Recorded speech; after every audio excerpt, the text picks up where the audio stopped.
तो बहुत सारे लोग ऐसे होते हैं जो बहुत क्रोधित होने वाले होते हैं, है ना, जिनकी चेतना कभी शांत नहीं होती है।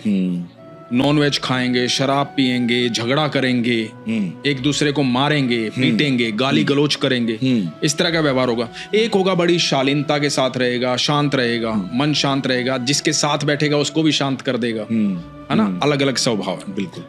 तो आत्मा का एक सफर होता है। भगवान क्या कहते हैं श्रीमद् भगवद गीता में? भगवान कहते हैं कि हवा जिस प्रकार गंध को उड़ा करके ले जाती है अपने साथ, उसी प्रकार आत्मा शरीर के कर्मों को अपने साथ ले जाती है। अब मान लो कि आप पिछले जन्म में एक हाथी था, तो हाथी ने क्या हुआ, जंगल में आग लग गई और उसने देखा एक खरगोश का बच्चा जो है ना, एक जलते हुए पेड़ के नीचे बैठा हुआ है, बड़ा दयनीय भाव से देख रहा है उसकी तरफ। तो हाथी के अंदर दया आ गई और उसने पैर उसके ऊपर रख लिया और उसको नीचे दबाया नहीं, पैर रखे रहा, और वो जला हुआ पेड़ हाथी के ऊपर गिर गया। हाथी तो मर गया और खरगोश का बच्चा बच गया। अब इस हाथी का अगला जन्म हुआ। उस जन्म में ये बड़ा खुराफाती था, किसी को भी धक्का मार दिया, किसी से झगड़ा कर लिया, इस तरह का था।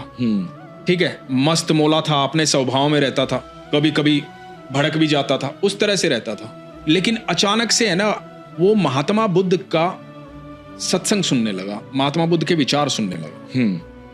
उसको बड़ा अच्छा लगा कि यार ये तो बड़े अच्छे विचार हैं। तो उसने कहा कि महाराज, मेरा तो कोई भी कार्य ऐसा नहीं है कि मेरे को ये सौभाग्य प्राप्त हो कि मैं आपके पास आकर के बैठूं, आपको सुनूं, और मेरा तो कोई भी कार्य ऐसा नहीं है। तो महात्मा बुद्ध ने बोला कि ये तुम्हारे कर्मों का फल है। तो कर्म फल कैसे है? अब देखा गया, ध्यान किया गया, ध्यान में पता लगा कि ये तो पिछले जन्म में हाथी था।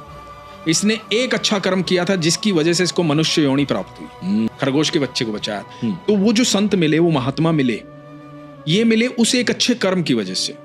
लेकिन भगवान क्या कह रहे हैं? भगवान आपको हर सुबह सूरज उगने के साथ आपको एक मौका दे रहे हैं बदलने का, नया जन्म दे रहे हैं हर सुबह। क्योंकि जब आप सो रहे होते हैं तो आपको सच में अपने शरीर का भी पता नहीं होता है कि वो कहां पड़ा हुआ है, कैसे पड़ा हुआ, किस स्थिति में पड़ा हुआ। बिल्कुल, है ना? बिल्कुल। जब आप सुबह जागते हैं तो एक नया दिन, नया सवेरा, नया मौका आपको मिलता है।